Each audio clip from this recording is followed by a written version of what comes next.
Hello and welcome to the France 24 interview. With us today, the poet, novelist, and philosopher from Martinique, Edouard Glissant. Thank you very much for having accepted our invitation.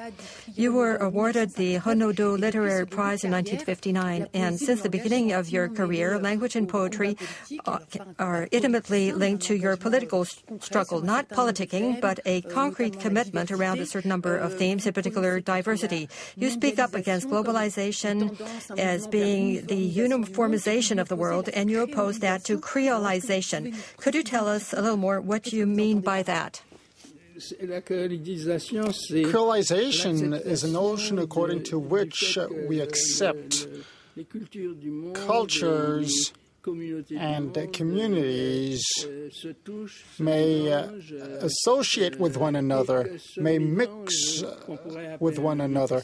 And that mixture, which one could call a hybrid process, may have unexpected consequences because this is an essentially a cultural hybrid process, and the world evolves on the basis of violent changes and departures which may have negative fallouts as well as profitable or positive consequences.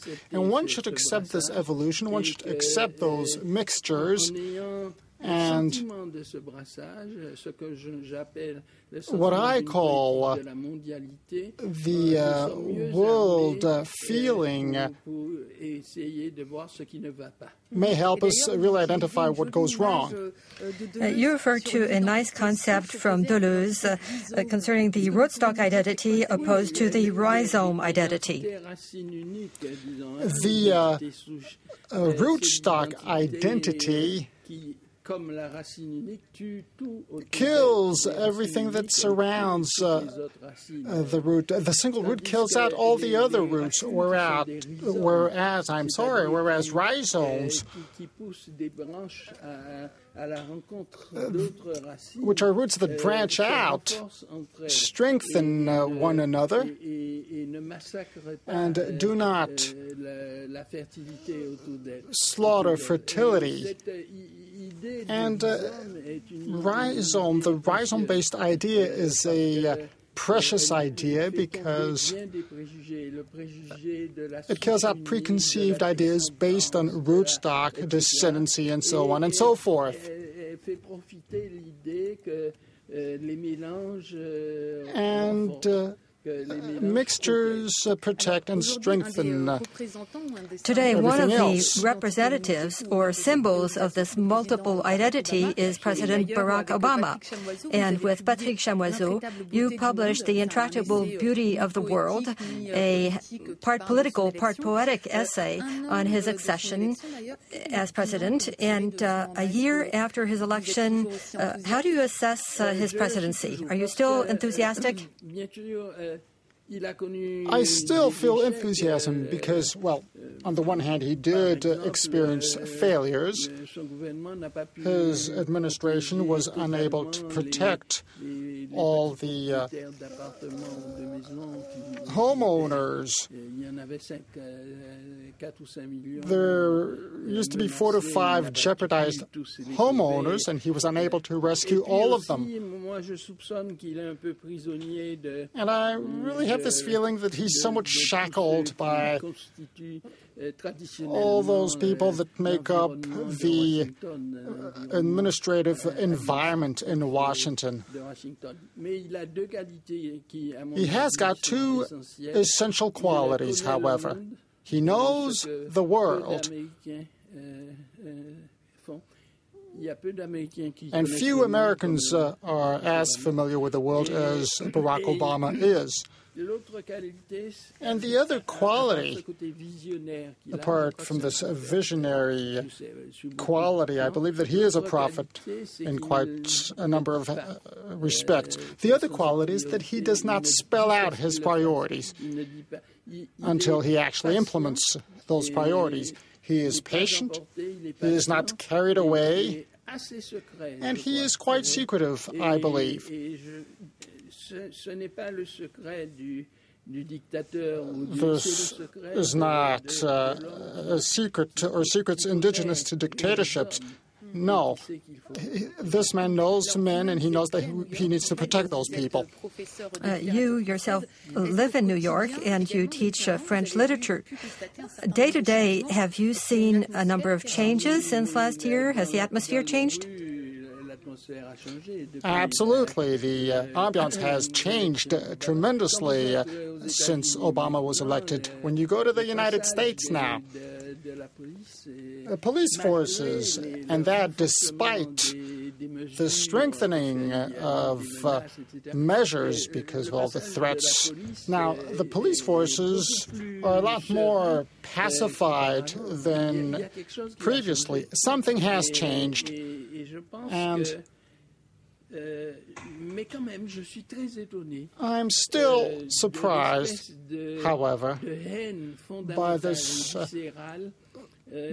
fundamental and visceral hatred expressed by conservative Americans against Obama. And I'm very surprised by this hatred, and some questions still haven't been settled. Has there been an Obama effect in France on the way metropolitan France considers the overseas territories? Obama, I think, has influenced practically everybody in the world. That's a given. However, insofar as the relations between France and the Antilles, those relations are so complex, and the history of Antilles was always based on rebellion, extremely explosive revolts, followed by calm. And I believe that this is what happened since last year. There was a remarkable burst. There was a 44-day strike. And not just because of this 44-day strike, but because that strike was about things other than physical interests. It was more about responsibility, dignity of the populations, and this was extremely paramount. And this strike was followed by a great period of stagnation. Has there been running out of breath? Yes, exactly, running out of breath. And this is quite in compliance with what we experienced there in the Antilles. Are you not disappointed by this running out of steam or running out of breath? No, I'm not disappointed. We've been running out of breath for centuries. And one day, I believe, an explosive period might or should be followed by fertility. Does that mean independence? Because in the 60s, you were clearly in favor of independence, and you were even prohibited from returning to your native island for separatism for a while. Yes, I'm still this way. I'm still an independentist, but the question has changed. Independence is no longer a status. Independence is first and foremost about having good control over your thoughts. And independence can only be possible through interdependent links, which are of utmost importance. Rhizomes, for example, are those interdependent links. There are no single roots anymore, and the meaning of independence is different today. So there's a search for dignity, not necessarily political independence. Statutory independence. Who is independent of whom, for that matter? Even the United States is not independent of the rest of the world. We need to bear in mind that independence is the possibility of having a collective and individual thought, and that one should not have those thoughts subject to any types of forces or obligations. outside one of last oneself. question. We're running out of time.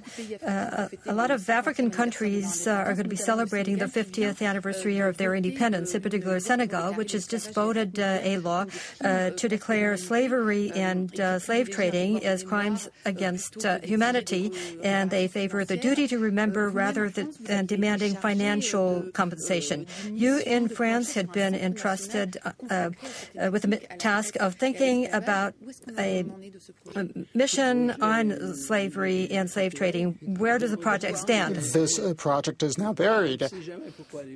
Why is it buried? Why? We never know why projects are buried, and I'm not even trying to know the reasons. I had published afterwards at the French publication at Gallimard a book called Mémoires des esclavages, Memories of Slavery, which says exactly the same as the Senegal resolution. Knowingly, one should not claim or ask for compensations.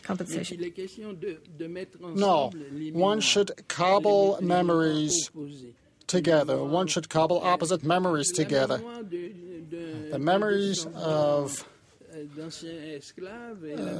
slave descendants and the memories of former slave traders. And those might actually be the source of hatred, and we have to really put those to a grinding halt and put them together. And fight against forgetting this. Now, thank you, Edouard Glissant, for being with us. You may watch this interview again on our website. More news coming up.